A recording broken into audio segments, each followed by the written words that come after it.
Hello, and welcome back to Strict Scrutiny, your podcast about the Supreme Court and the legal culture that surrounds it. We're your hosts. I'm Melissa Murray. I'm Leah Littman. And I'm Kate Shaw. The Supreme Court is on recess this week. The White House, regrettably, is not. So we are going to start this episode with some breaking news, largely involving the torrent of lawlessness, chaos, and cruelty emanating from the nation's capital, Washington, D.C. Obviously, we will also cover the executive order lowering the price of eggs. Just kidding. There has still been no executive order or other executive action addressing the cost of basic goods, despite the fact that we were told that is what this administration would inaugurate. But why would they?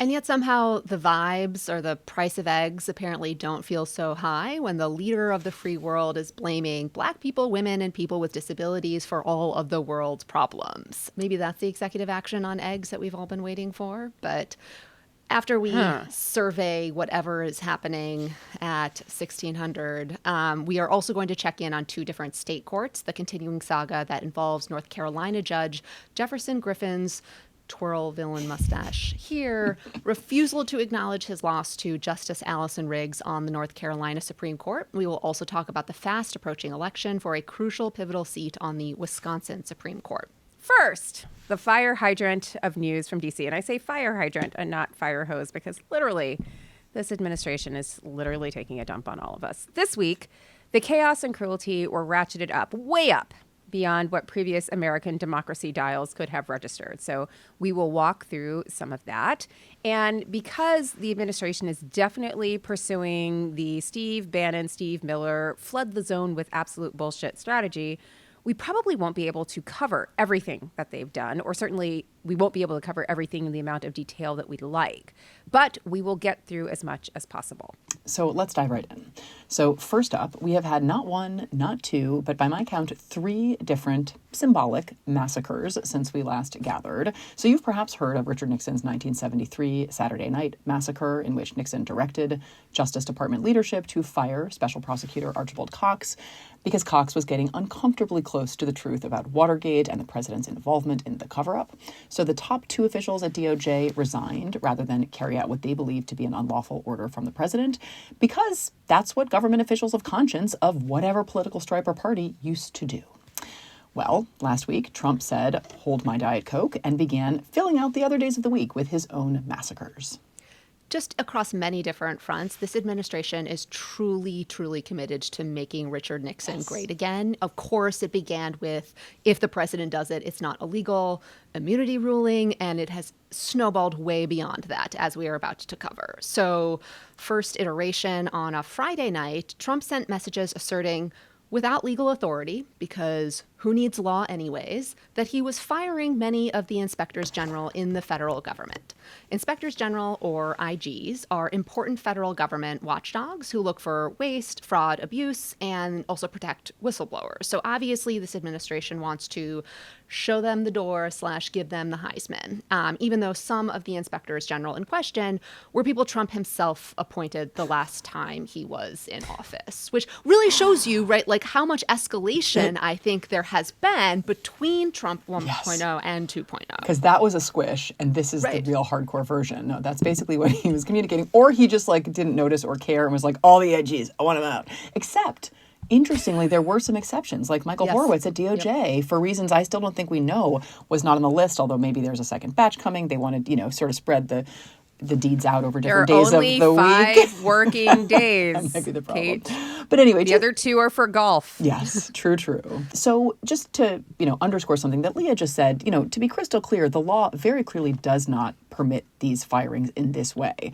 One of the many post-Watergate reform laws, like we're definitely going to be talking about Nixon and Watergate a lot today and probably for years. So one of these laws, it was passed in the late 70s and amended since then, but it creates these positions, inspectors general, and it does let the president remove IGs. But the president is required to notify Congress 30 days in advance. But shockingly, Trump did not adhere to this procedure. So my view, for what it is worth, is that by law, these IGs still have their jobs. The head of the IG Council, an organization called SIGI, sent a letter saying as much late Friday, and some of the IGs in the kind of fired batch actually seem to have agreed and refused to vacate their offices. At least one IG of the Ag Department was subsequently escorted out of her office by security after she refused to leave. And even though I think she was right on the law, and so is the SIGI head, Unfortunately, the short-term resolution to this kind of legal standoff often turns on who is armed, which is obviously the security guards in this instance. But for, again, what it is worth, I think if one or more of these IGs wants to fight this out in court, I give them good odds, even in front of this Supreme Court, because the president's not actually prevented from firing them. He just has to take some steps first, and even that was too much for Trump. It's like the DACA case. Like, you could do this, you just have to follow the right procedures, and they never follow the right procedures. This protects any investigations that the IGs may be conducting, and it also gives Congress the chance to object to the removal of an IG if Congress thinks the removal is not on the up and up.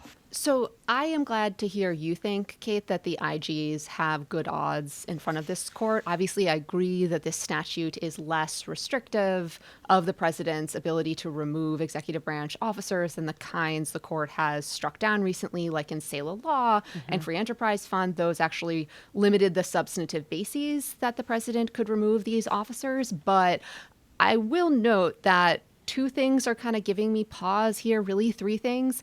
One is I have seen some smart right-leaning commentators, Jack Goldsmith among them, say he thinks, right, like this court would not rule for the IGs and would probably strike down this law. So that's just like one predictive piece of evidence. And then second is, if you take their unitary executive bullshit seriously, then, right, like, why could Congress, right, impede the executive's ability to execute the law as they see fit by removing these officers? Obviously, I totally agree the extent of the burdens are different and different in kind.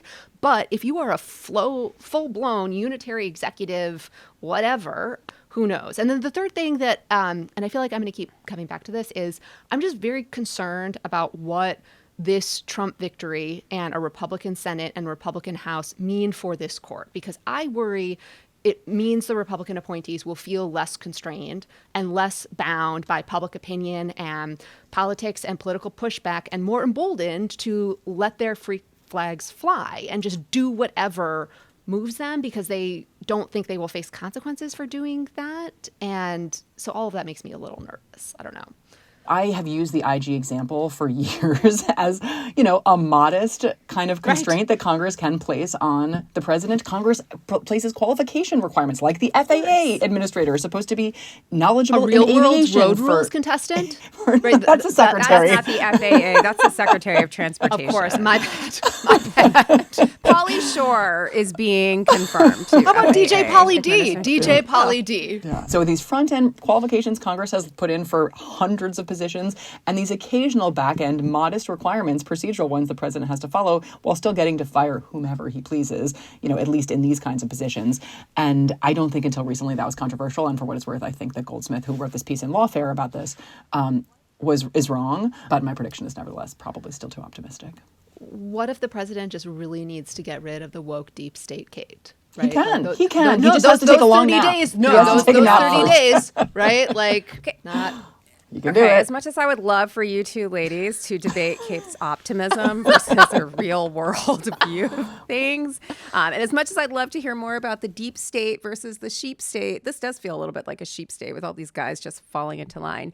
But there's more news. So in addition to all of that, Trump illegally fired several other executive officers as well. And he did so in a way that seems designed to provoke a test case that would allow the Supreme Court to revisit the constitutionality of independent agencies. Yes, this is a question that we have talked about on this podcast a lot over the last couple of years, and they haven't broken through, but this may be the opportunity. So what did he do? Donald Trump fired the National Labor Relations Board member, Gwyn Wilcox. And as you know, despite board members having statutory removal protection, he took this extraordinary step anyway. What this means is that the NLRB no longer has a quorum, and accordingly, the agency can no longer do its work. And what is its work?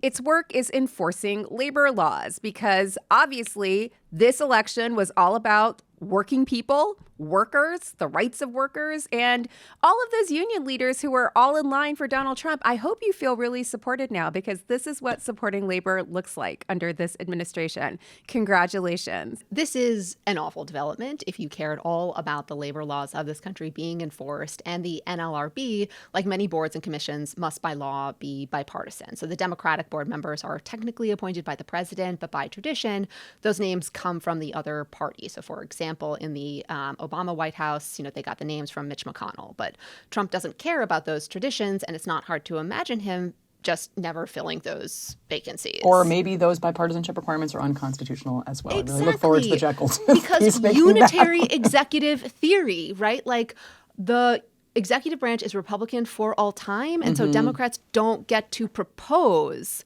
executive branch nominees. Yeah. Nope. QED. Nope. That seems like where we may be headed with respect to these bipartisanship requirements. But as to this particular instance, beyond just the NLRB's inability to do its important work in the absence of a quorum, it's clear that on existing law, the statutes passed by Congress and not invalidated by the Supreme Court, Stop this talking firing is nonsense. illegal. Why do you I'm keep making talking sounds. about the law? I'm going to keep doing it, and I will tell our Kate with listeners another the hashtag law take. says- Hot take from Kate. that my hot take is the law says the president has to give some reasons to fire a member of the NLRB. I know. We need It did to not make this used a to be recurring segment, like spicy Kate's hot take. Kate and the law. Yeah, no, I just like Kate's hot take. I'll do it. I'm happy. We could have me eat some like hot vegan wings maybe while I do it. Oh, hot ones with Kate. Love it. I think we need to think through how to do this. But anyway, I am going to press on and remind people that that's the law. The Supreme Court's, conservatives have been gunning for an opportunity to overrule the precedent that says it's okay to constrain the president's ability to remove members of these boards and commissions. So that case they're gunning for is the 1935 decision, Humphrey's Executor. And, this might be the actual vehicle for the court overruling that case. And I'm going to, disappoint you guys by suggesting here I'm not going to make an optimistic prediction about Humphrey's Executor surviving. So I think, it's a question of whether the commissioner, Wilcox, who has said she will challenge her firing, actually proceeds with it. And if so, we are, I think, very likely looking at the demise of one of the last real internal checks on the president, which, couldn't come at a better time. So there we are. In addition to all that, there's more. He also fired 2 EEOC commissioners, and the EEOC is the Equal Employment Opportunity Commission and is basically charged with administering all of the laws that deal with fair employment. Trump also got rid of officers at the Privacy and Civil Liberties Oversight Board. That is an arm of the federal government that is charged with, among other things, safeguarding data privacy. And obviously, this is an administration that cares a lot about your data privacy, CEG, the TikTok ban. In taking these steps, the Trump administration denied the EEOC a quorum. So, as with the NLRB, they can no longer do things, including voting on any of the issues that come before them. And that, too, is bad for workers in many respects. But maybe not so bad, because the new EEOC acting chair has recently announced that instead of dealing with all of the different things that come before this particular commission, the EEOC is now going to be focused on whether or not private businesses allow trans people to use bathrooms that correspond to their gender identity. That is now the commission's top priority. So on balance, maybe net zero? See, now you're looking for silver We're linings, really looking Melissa. for silver linings here. I am. All right. All right, so to finish rounding out the list of massacres that we alluded to up front, so on Monday, the White House sent an email that purported, also in clear violation of the civil service laws, to fire Can't stop, won't stop. a dozen plus members of Jack Smith's team. The letter, as I read it, just throws some vaguely law-like language atop the claim. I have an Article 2. It says I get to do what I want, and then says I can't trust you to carry out my policy priorities, so you're out. And, these were civil servants. They have statutory protections against being removed in a fit of presidential pique. So we will once again see if one of them brings a challenge. I mean, just as to all of these developments, I have to say I'm sure you guys have had similar conversations in the last week, but I've heard multiple former DOJ officials basically say this was the worst day or the worst week in the department's history. Just I don't think we can overstate how devastating and disruptive these moves, and in particular just the summary firing of all of these career prosecutors, were to kind of the morale inside that operation. And obviously, that's the point. And these were people who worked for Jeff Sessions, so they've seen some things. Yeah. And the toilet bowl Matthew guy, Whitaker. Matthew Whitaker, right? So don't forget him.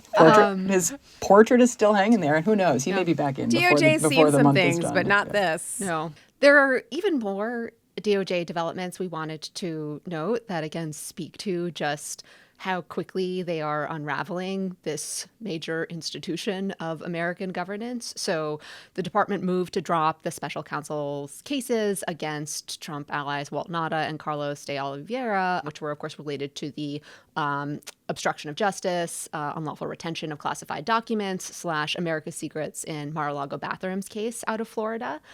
Yeah, that one. And then also the person who is in charge of prosecuting public corruption resigned, which is great because there's definitely no corruption going on right now in front of our eyes. So I just wanted to mention a few examples of things that are definitely like not corrupt and don't come anywhere close to corruption.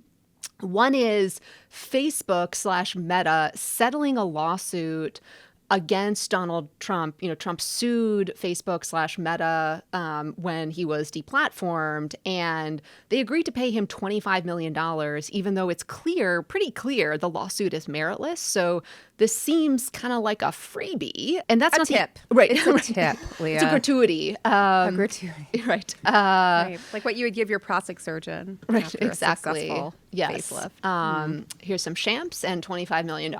And that's apparently not the only example of entities thinking about settling suits in ways that seem like windfalls for Trump. So the New York Times reported that Paramount is in talks to settle a $10 billion lawsuit Trump filed against CBS for how 60 Minutes edited Kamala Harris's interview, right? If you want to talk about a meritless lawsuit, right? Taylor Sheridan would never, like, sullying the Paramount name right there.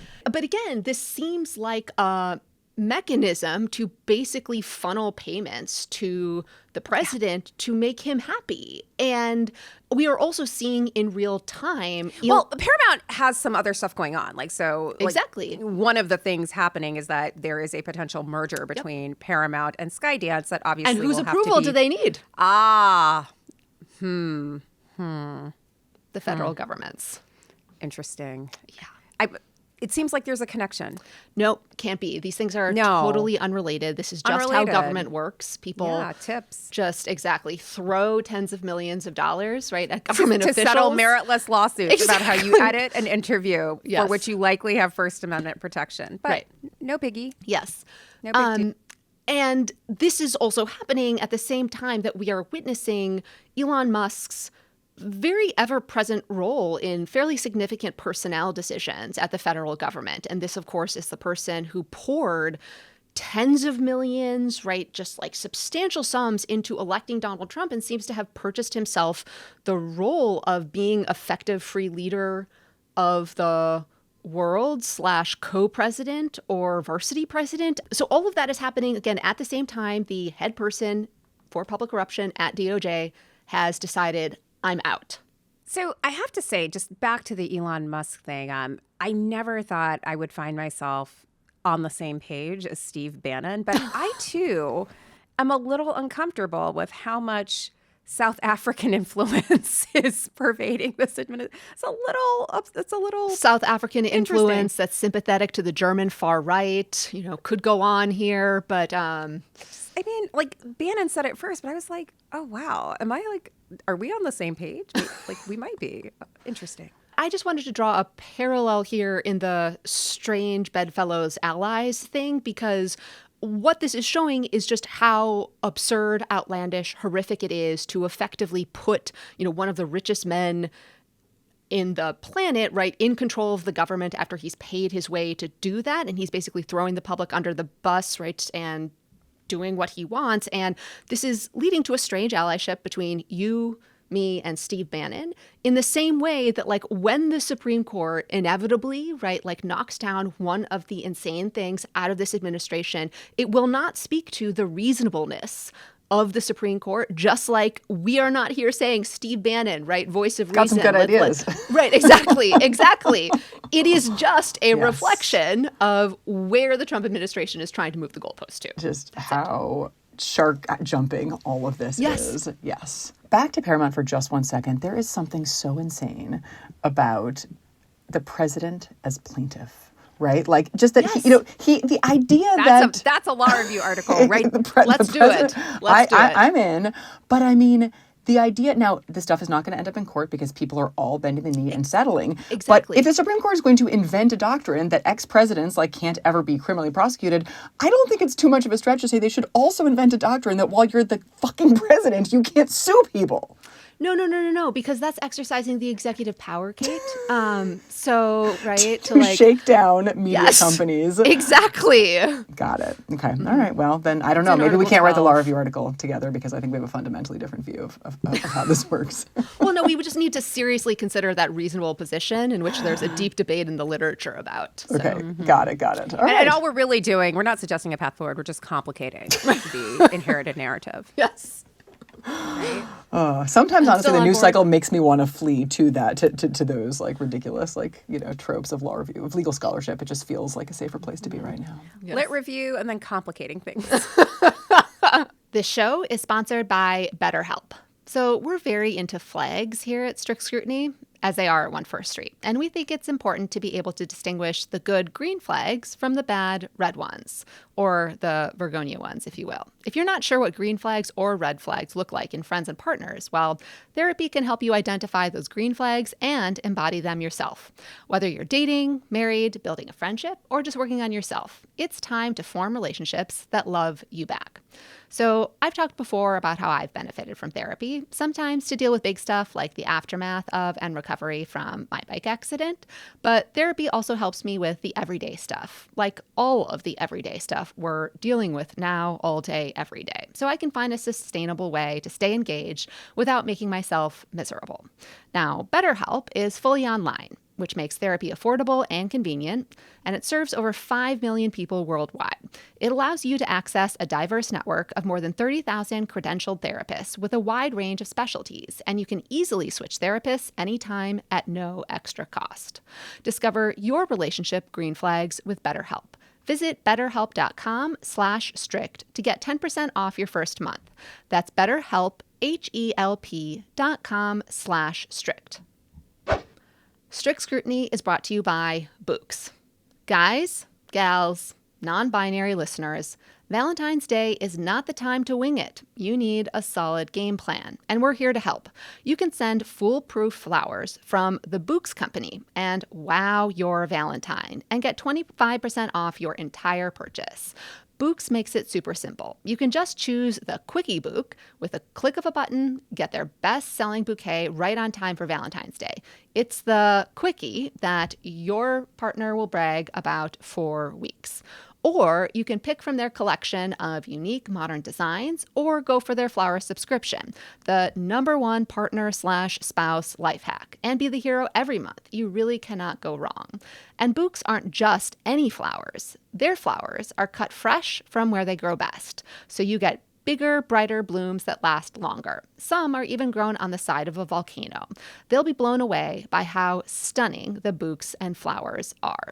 So Valentine's Day is February 14th, right after the big game, so don't fumble the flowers. Get your order in now.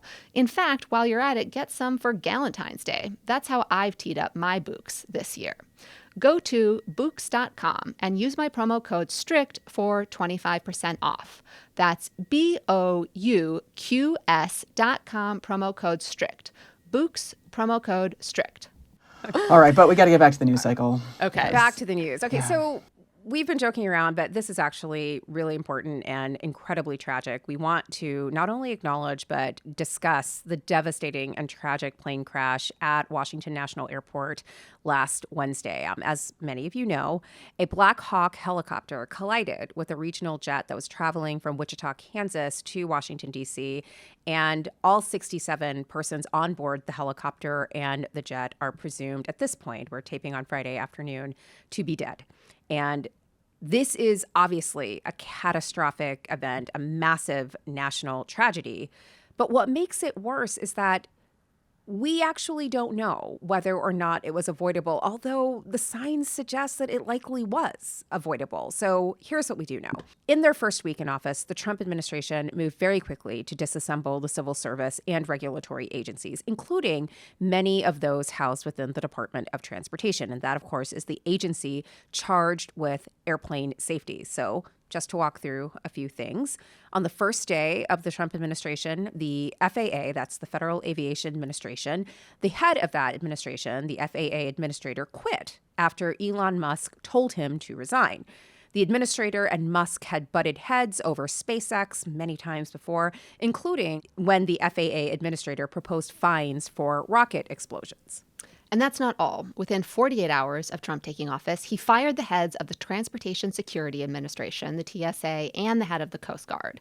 He also eliminated all the members of a critical aviation security advisory group, the Aviation Security Advisory Committee, which has, over the last several decades, made recommendations for improving aviation security, the vast majority of which have been implemented. And the memo firing committee members said the firings were part of a, quote, commitment to eliminating the misuse of resources and ensuring that DHS activities prioritize our national security, end quote. Just time out here. A lot of this stuff was implemented post 9/11 because a massive terrorism act was effected through the use of airplanes that became targeted missiles. And this is just mind-blowing. Like, I still remember all of the Republicans, like the Law and Order, Secure the Homeland Republicans. How are they down for this? Like, what happened? I know.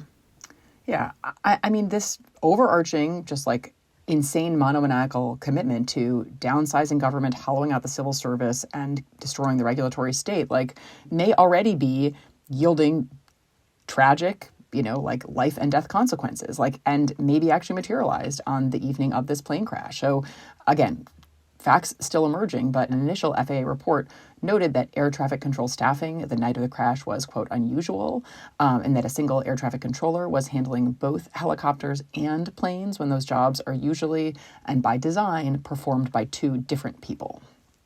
They also operate on two different radio systems. So if there are two people monitoring them, they can be on the two different systems. But if one person is charged with dealing with both, they have to toggle back and forth between them, perhaps increasing the opportunity for error. So again, these are all of the things that are going on at the Department of Transportation. And as we've discussed, there's a lot of stuff also going on at the Department of Defense. And we raised the Department of Defense because the crash involves a Black Hawk helicopter, which is a military helicopter. So those are some of the things happening at the Department of Defense, but there's still more. So exactly 1 week before this fatal crash, the Trump administration signed a presidential memo terminating the Biden administration's FAA hiring policy. The Biden administration had tried to hire more air traffic controllers in order to ease this manpower shortage and because of the increase in flight congestion at major airports. The memo, which is entitled President Donald J. Trump Ends DEI Madness and Restores Excellence and Safety Within the FAA, basically associates the Biden administration's hiring policies with unchecked, unmerited hiring of minorities and other individuals who fall under the broad and continually shifting moniker of DEI, which obviously must be eliminated. So how exactly does this great administration purport to restore excellence and safety to the FAA once it's eliminated all of this hiring under DEI? Well, first, they appoint Sean Duffy as Secretary of Transportation. And if you don't know who Sean Duffy is, wait for it. Duffy began his time in public life as a member of the real world. And we're not just talking about a sentient being walking around in the world, but we actually mean MTV The Real World, where you take 8 strangers, put them in a house, and see what happens. That's right. What was this deeply meritocratic appointment doing in the lead up to this tragic plane collision? What do you think, Leah? He was issuing his own kind of DEI policy, I guess a permissible kind. So the new Department of Transportation memo directs that the Department of Transportation and Department of Transportation supported programs will, quote, give preference to communities with marriage and birth rates higher than the national average, end quote. Because if there's any way, right, to hire the best people and ensure aviation and highway safety, it's selecting for high marriage and birth rates. what? Like, this is some weird shit. So newly installed in the role after the crash, Duffy did, I think, actually shed some real light on this when he said, obviously it is not standard to have aircraft collide. I want to be clear on that. So that was really helpful. Clear. Really helpful. For sure. Message received, sir. Knocked that first statement right out of the Puck park. not available? Was Puck not available for this position? Do you know who Puck is, Kate? I think he was like a villain on reality television early on. Is that right? That's about all I got. I was he personally Real would World? have gone with Johnny Bananas. But Or Survivor? What was Puck on? He was Real World. He was on the Real World. yes. Okay. All right. Okay. And of course, now leading the Department of Defense is Pete Hegseth, another DEI hire, at least as we understand DEI, and we explained it last episode, which we won't repeat here.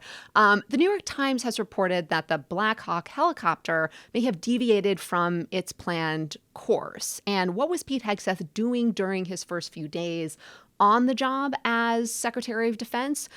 Shoring up America's homeland. If by going on Fox News to rant about DEI is shoring up America's homeland, then yes, because, and this sets the stage for what I think we also wanted to talk about, which is because there is truly no low to which this administration will not stoop, Trump in a press conference after the crash blamed the crash on, you guessed it, DEI. When asked by a reporter how he knew diversity had something to do with the crash after saying the investigation was still ongoing, Trump said, trying to figure out how you can come to the conclusion right now that diversity had something to do with this crash. Because I have common sense, okay? And unfortunately, a lot of people don't. So maybe we should talk about what DEI means here and also J.D. Vance's later extrapolation of this principle. So when Trump is saying he's blaming DEI, he is blaming racial minorities, women, and people with disabilities for the crash. Like, it doesn't seem to matter who the air traffic controllers or pilots were. Like, this is the new all-purpose excuse for men's failure. Like, it just cannot be white men's fault. Basically, this is the government version of Agatha all along. It was DEI all along. And J.D. Vance, I thought, just literally took this to a whole new level, a really just gross, disgusting level. So J.D. Vance, once it became clear that the plane and the helicopter were actually piloted by white men, had this to say. Something the president said that I think bears reemphasizing, which is that when you don't have the best standards in who you're hiring, it means on the one hand, you're not getting the best people in government, but on the other hand, it puts stresses on the people who are already there. I got nothing for this, like absolutely nothing. It is not the case, right, that he is saying having, right, like non-white men in these positions, it's what's causing it. It's that the existence of DEI somehow kills the vibes of white men It's and just like so rubs them the hard wrong to way. work with people of color and women that you just like forget how to do your job. Yeah. Like, how does this plane And, work? and I don't know. obviously, if in fact it was a person of color who was the pilot in one of the instances, like they would turn the dial up to DEFCON. But even in the absence of that, they think they have a theory, which is, yes, essentially the environment itself that might contain lingering, Biden hires who might not be white men is somehow responsible. It is absolutely vile. Former Secretary of Transportation Pete Buttigieg had this response on Twitter. Wait, and we should say he does know what he's talking about because there were multiple fatal air crashes on his watch when he was the Secretary of Transportation, right? No. No. In fact, there were zero. no fatal air In fact, crashes. zero. In fact, when... Yeah. And I would know because I'm literally paranoid and terrified of flying. So when I saw this news, I literally became physically ill and started panicking about all of my upcoming flights. So Pete Buttigieg, in his time as head of the Department of Transportation, did really stupid shit, like got passengers' fees revoked and got them protections and issued a passenger's bill of rights, all kinds of stuff that actually were good for working passengers and consumer protection, but, not really what you need to do as the head of the Department of Transportation, when in fact what you should be doing is rooting out DEI. Well, Buttigieg had this to say. quote unquote, despicable. As families grieve, Trump should be leading, not lying. We put safety first, drove down close calls, grew air traffic control, and had 0 commercial airline crash fatalities out of millions of flights on our watch. Boom. President Trump now oversees the military and the FAA. One of his first acts was to fire and suspend some of the key personnel who helped keep our skies safe. Time for the president to show actual leadership and explain what he will do to prevent this from happening again. Buttigieg out. And again, just to underscore, we don't know what exactly was the cause of this crash yet, but we do know it is racist, sexist, ableist to just insist without evidence that obviously the problem is that the FAA didn't have enough straight white men or indeed had any women, minorities, or people with disabilities. So I wanted to return to Pete Buttigieg's statement for a second because this was one of the rare statements from a Democratic political official that actually tried to take the fight to Donald Trump. I'm sorry, what is a Democrat? Can you tell me again? What is that? I haven't heard of those recently. I haven't heard from them if they exist. Well, sometimes I get texts. Right, asking for money. Asking me to chip in, yeah. Yeah, so the Democratic Party is a dependent. Should I be claiming them on my tax forms? But only if it's a fetus. Right, fair. And this is not many thoughts about this. One is, Sean Duffy, there were people calling for Democrats to hold up his confirmation because road rules. Because road rules. Not just because road rules, but because of some of the things the Trump administration was doing. And Senator Schumer and others were like, no, right? Like, we're not going to do that. We're not going to play hardball. We're just going to confirm him. And he got tons of Democratic votes. Like, not only did they not obstruct it, 70 plus people. He had a huge, overwhelming confirmation. And it's insane. Yep. For a road rules contestant. And this is not to apologize for in any sense the choices people made in the 2024 election. But Donald Trump, right, like people report wanting to vote for him because he pretends, right, to be fighting against this system and fighting for them. And the Democratic Party is just constitutionally incapable of doing that, right? Like they will not stand up, do a politics, right, and try to fight against a system that is failing people because Donald Trump is literally handing over control of the federal regulatory stage to Elon Musk, who wants to dismantle it. And again, this is at the price of the public safety, public money, right? They are stealing our money, stealing our safety, and the Democrats just cannot be bothered to come up with a talking point or a fight about this. And one more thing we wanted to flag about the crash. One, we wanted to share that we learned from friend of the pod, Sherilyn Eiffel, that the victims of this crash included a young civil rights lawyer, Kia Duggins, who had been a member of the Civil Rights Corps and was slated to join the faculty of Howard Law School. Our hearts go out to her friends and her family and colleagues at Howard, and may her memory be a blessing. Moving away from the crash for a moment, we should underscore that the FAA isn't the only example of what Leah was just talking about, this idea of handing over control of the government to unelected people like Elon Musk. The Washington Post reports that the highest-ranking career official at the Treasury Department announced his plans to leave government. Apparently, the official got into a dispute with Elon Musk and his allies, quote, over access to sensitive payment systems, end quote. Musk's surrogates apparently wanted access to a payment system that the government uses to disperse trillions of dollars, to which the government official was like, seems like a bad idea, and said no, and this caused the dispute. I mean, what on earth? What is happening here? Give Musk and his lackeys all of the federal government's bank account information and just trust us not to misuse it. I mean, this is like literally when you get held up in a park and they're like, give me your ATM card. Yes. And only trillions and trillions of dollars. Only trillions and trillions of dollars. And oligarchs. Yeah. All right. Well, so don't worry. There's lots more.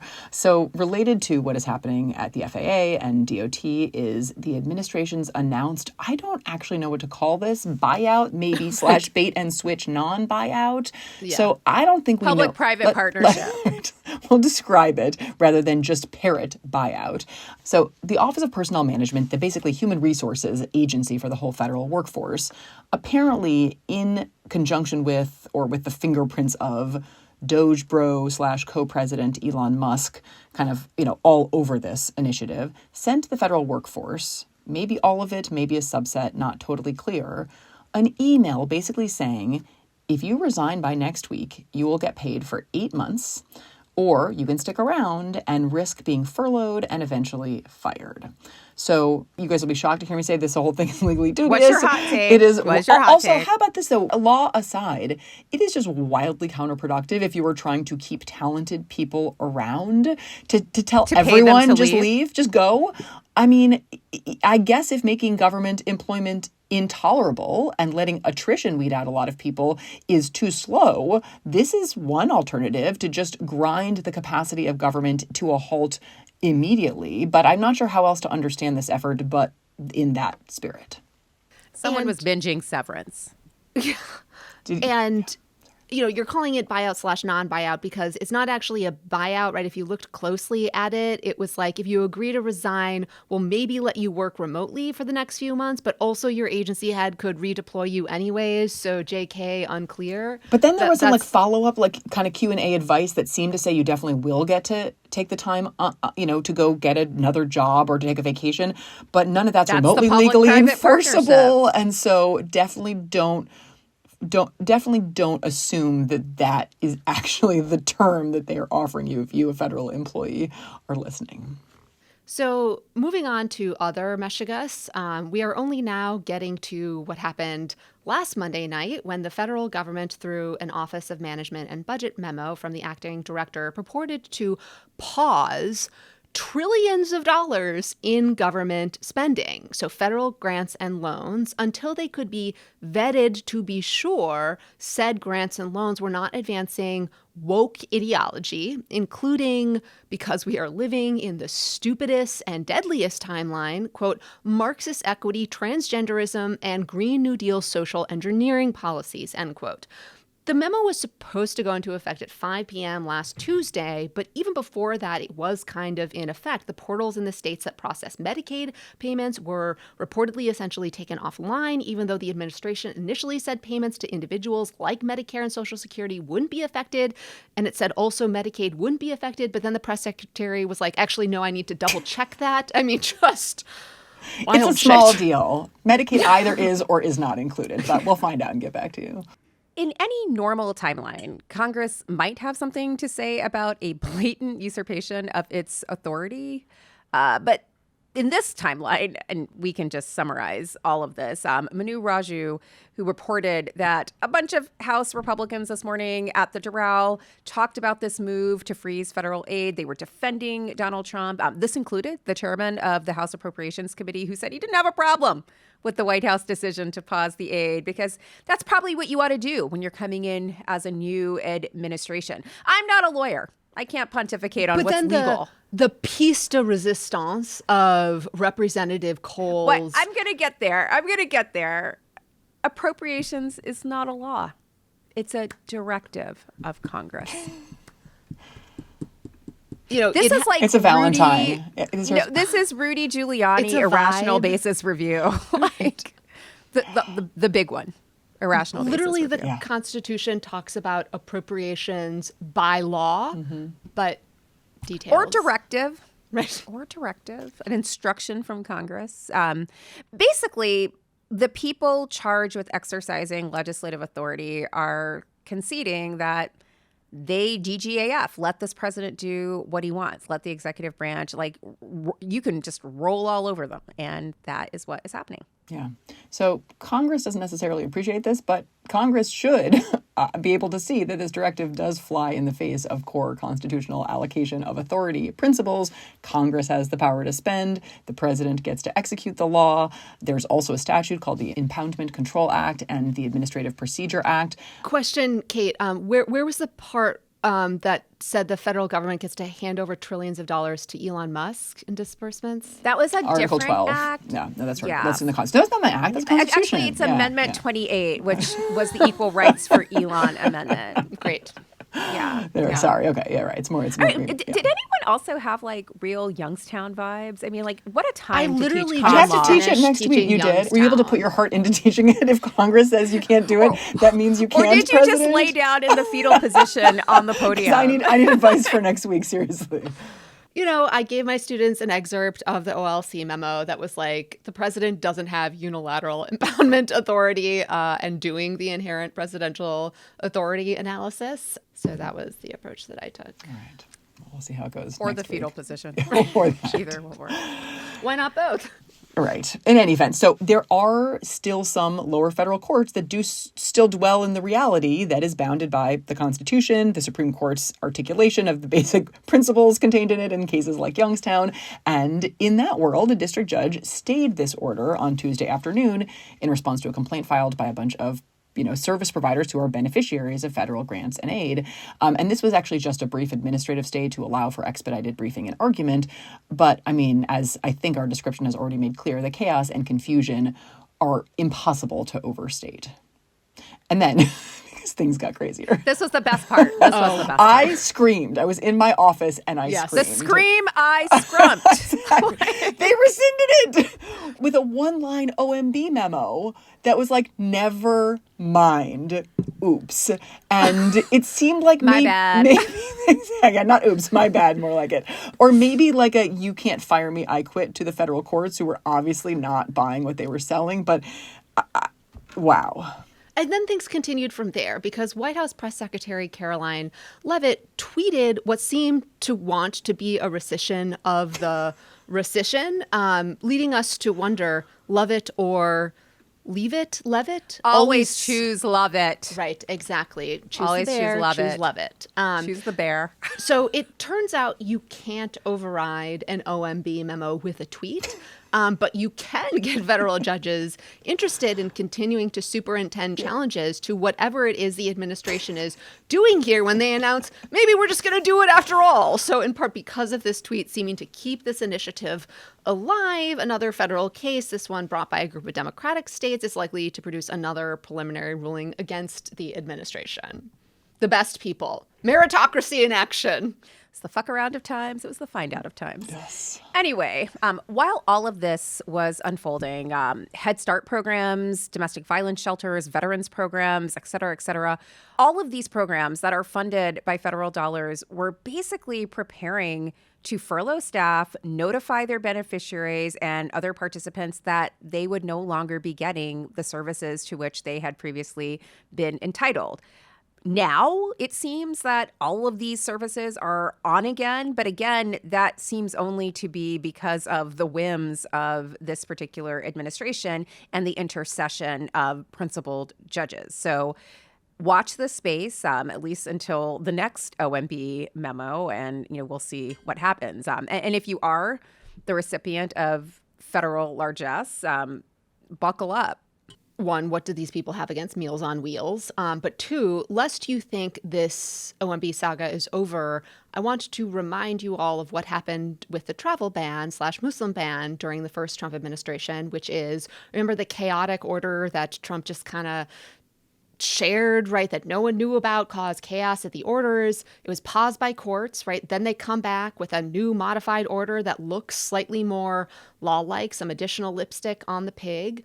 And that one also gets enjoined, right, by some lower courts, but then it expires and they eventually produce a third that they This claim one to with a have little emerged. less Islamophobia. Well, that they claim to have a little bit less Islamophobia and they claim to have resulted from some sort of interagency process. And that third iteration, right, of the same impetus, right, is eventually upheld by the Supreme Court. So we should not lose sight of the fact, right, that again, this might be part of the flood the zone with shit strategy. So again, much to cover here. We definitely wanted to spend some time on the fast-moving, cruel, executive orders that target the trans community. So the administration has now issued multiple additional executive orders targeting trans people in truly vile, despicable, and unconstitutional ways. These are the second act to and follow from a previously announced executive order that declared two genders and purported to defend women from gender ideology extremism. That previous order is already having devastating consequences as part of the declaration that there are only two sexes and its insistence trans people don't exist. The administration issued a directive to ensure males are not detained in women's prisons. That was part of the EO. The Huffington Post has since reported on some of the chaos and cruelty that this has caused in prisons. It described an account from a person incarcerated at a women's facility that maintained officers were taunting trans inmates, saying, "We don't have to call you women anymore," taking them to segregated housing, a form of solitary confinement, possibly to eventually transfer them to men's prisons, where they would face staggeringly high risks of sexual assault, harassment, and more.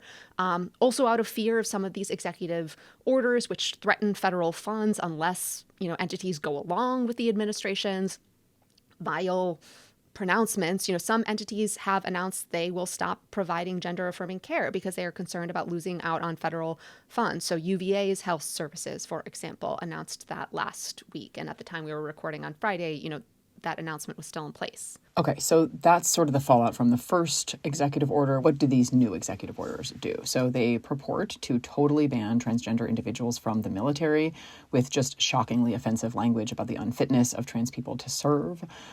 We should say it isn't totally clear how the order will impact current trans military members, but it clearly would prospectively ban the admission into the military of any trans people. That's only the first executive order. The second one purports to crack down on schools' ability to support trans students and educate people about gender identity. Although we should be very clear, the order is broadly about education and school curricula, not simply about the question of trans rights and gender and sexuality. But what the EO actually does with regard to gender and sexuality is that it attempts to require all schools that receive federal funding to stop any effort to protect trans and non-binary students and to abandon any accommodations, acknowledgments, or inclusions of such students. It also says that these schools must stop supporting diversity measures and requires them to advance, quote unquote, patriotic education, which the order defines as, quote, an accurate, honest, unifying, inspiring, and ennobling characterization of America's founding and foundational principles, end quote. It also requires, quote, a clear examination of how the United States has admirably grown closer to its noble principles throughout its history, and the concept that celebration of America's greatness and history is proper, end quote.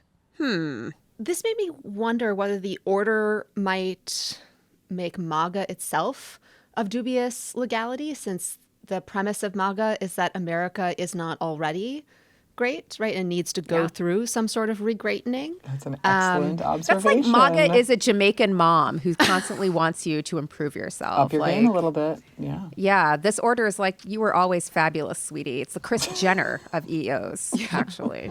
It really feels like all of these orders were slapped together by some people between the ages of 18 to 22 who have been deeply radicalized by the manosphere. That's what I'm picking up. And Kate, do you have a hot take about about this and the law? I mean, we do have a First Amendment still. The justices sometimes seem interested in that. And so sometimes, but only on the religion side. Typically. But typically. Money, corporate spending too. There's a few parts of the First Amendment that they're enthusiastic about. I mean, this is a just vile, both, the kind of trans EOs in general are disgusting, discriminatory, and also all of these, in particular the school executive order, seems like an obvious and flagrant violation of the First Amendment. And look, are there absolutely a lot of lower federal court judges who will agree with that? Yeah, I don't think there's any question. But the Supreme Court, obviously, who knows? I thought you were going to mention the federal law that prohibits federal officials from telling schools what they can and cannot teach. It's not supposed to be up to federal officers, and we've heard ad nauseum how education is a local issue. So I'm really, frankly, surprised to see this EO existing. And And also the spending clause would like exactly. a word. Whatever the Supreme Court says, right, the federal government is not supposed to be able to impose like novel, out of left field, out of nowhere conditions. Or maybe the executive branch isn't at all topsy-turvy, it's right? the vagueness, the midstream changes, and also it's not even the branch that's supposed to be imposing these conditions. I know. It's hard to actually provide a comprehensive accounting of all of the constitutional infirmities with an order like this. Yeah. I just want to take stock. So far, George W. Bush, Steve Bannon, and now Kate in the law, and Leah and I have vaguely agreed with all three, all of these. Big tent, guys. What a world. What a world. Strict Scrutiny is brought to you by Sundays for Dogs. Why Sundays? Well, one thing is Sundays is healthy. Sundays is fresh dog food made from a short list of human-grade ingredients. It was co-founded by Dr. Tori Waxman, who's a practicing veterinarian who tests and formulates every version of each recipe. And Sundays contains 90% meat, 10% superfoods, and 0% synthetic nutrients or artificial ingredients. Dog parents report noticeable health improvements in their pups, including softer fur, fresher breath, better poops, and more energy after switching to Sundays. Stevie, my puppy, loves her Sundays. She sometimes likes food with a good crunch to mix it up. She's a snacker like me, and I feel good that she's snacking on high-quality food. Sundays is also convenient. So unlike other fresh dog food, Sundays does not require refrigeration or preparation because of their air drying process.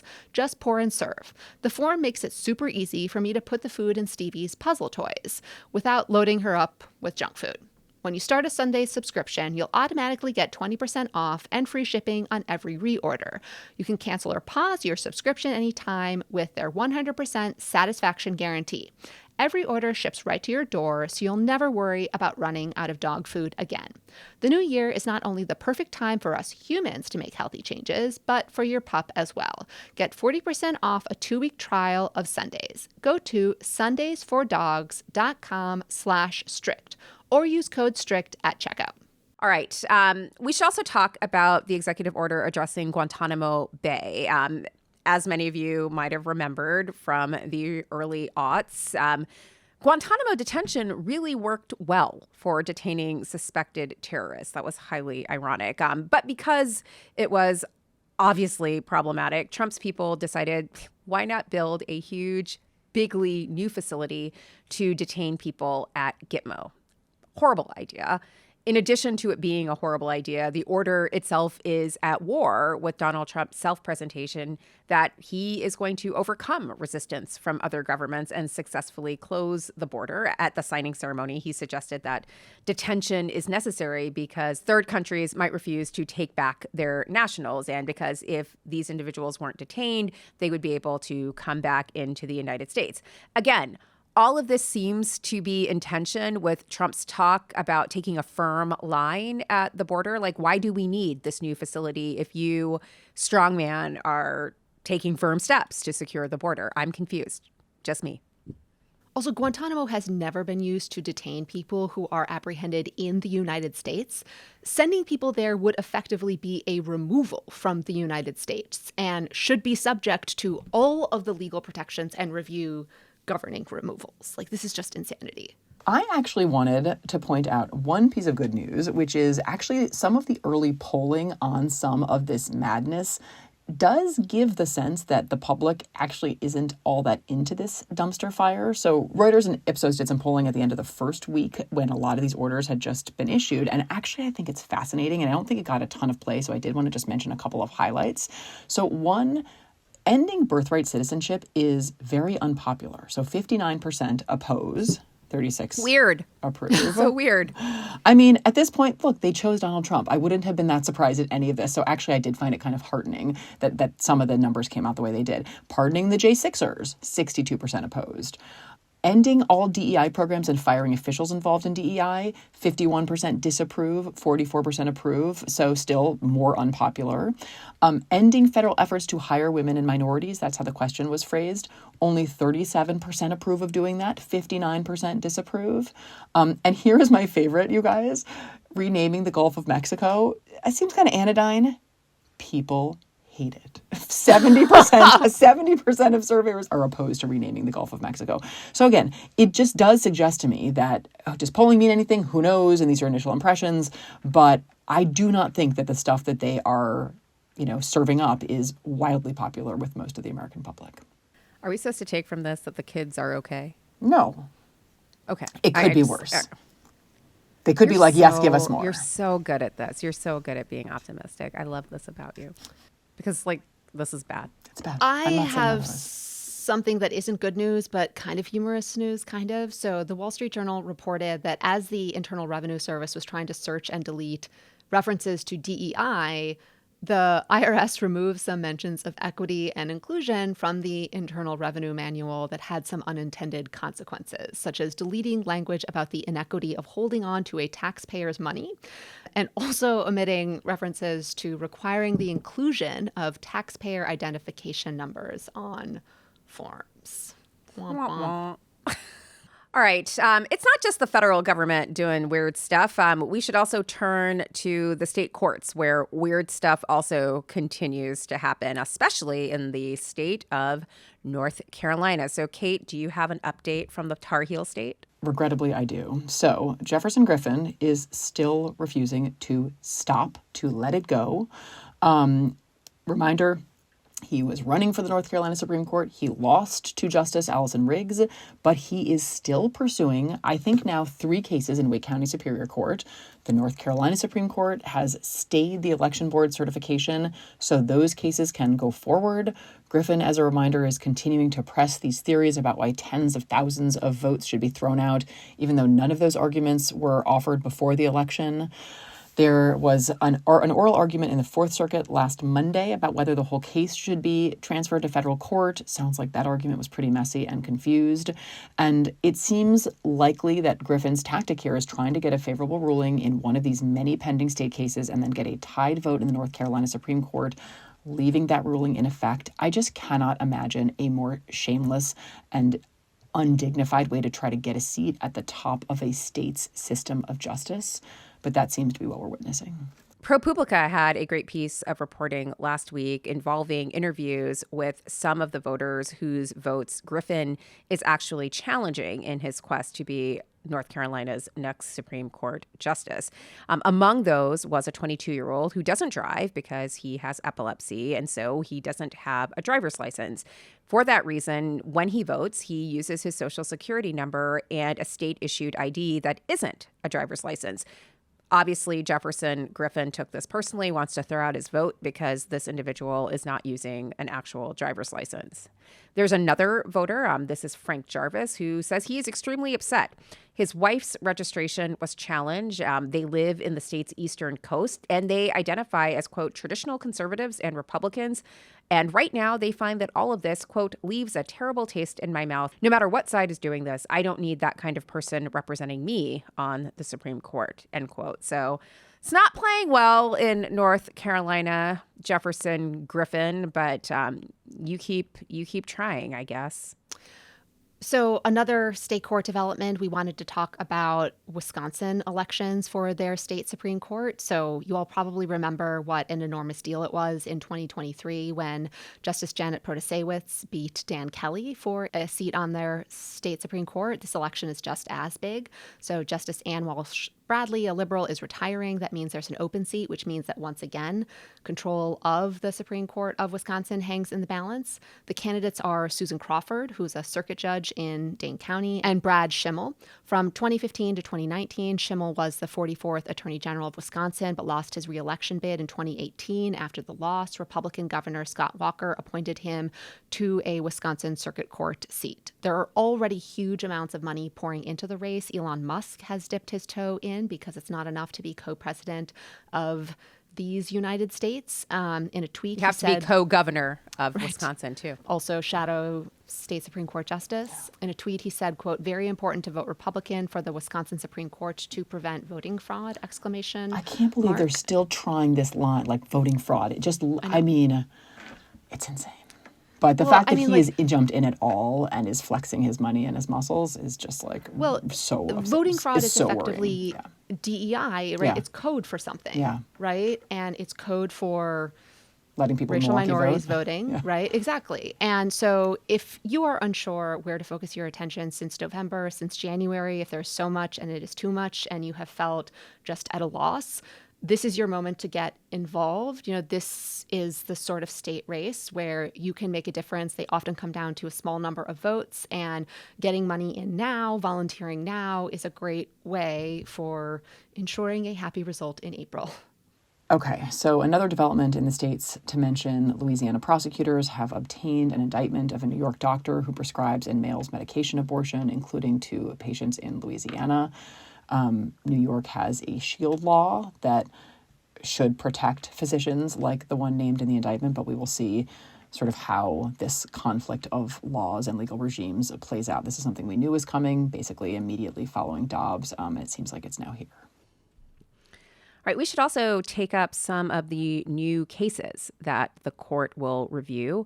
The court took cert on Oklahoma statewide virtual charter school board versus Drummond and St. Isidore of Seville Catholic Virtual School versus Drummond. These are challenges to the permissibility of a religious public charter school, and they'll be consolidated for review.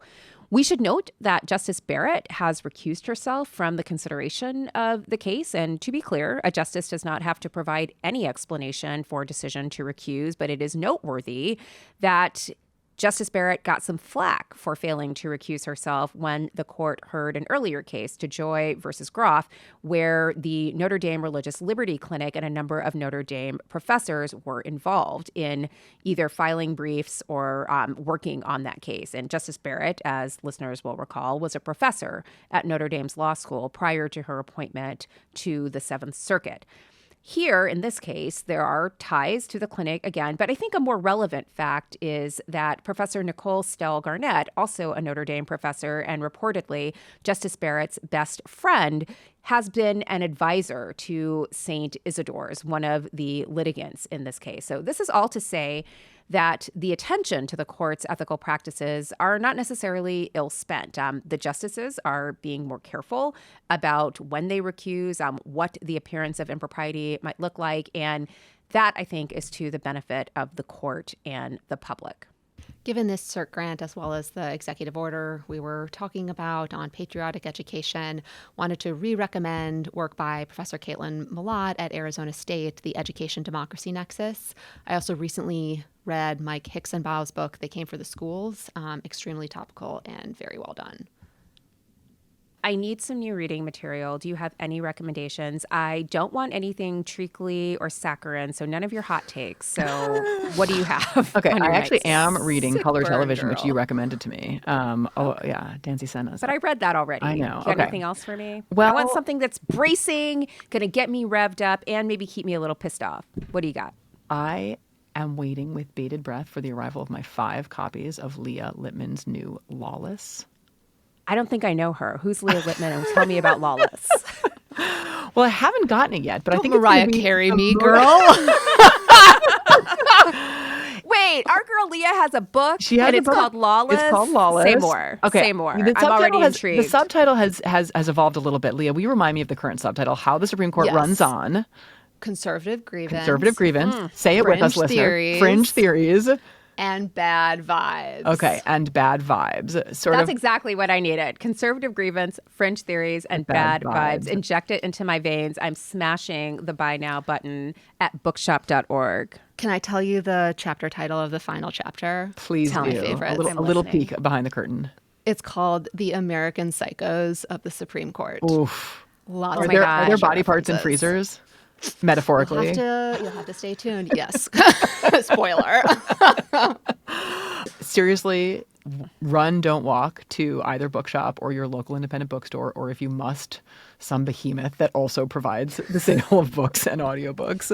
But get this book. It's going to be a really, really important read. Pre-order it, download it while it's hot, put it on your nightstand when you get it, and read it And then send one to rigorously. Sam.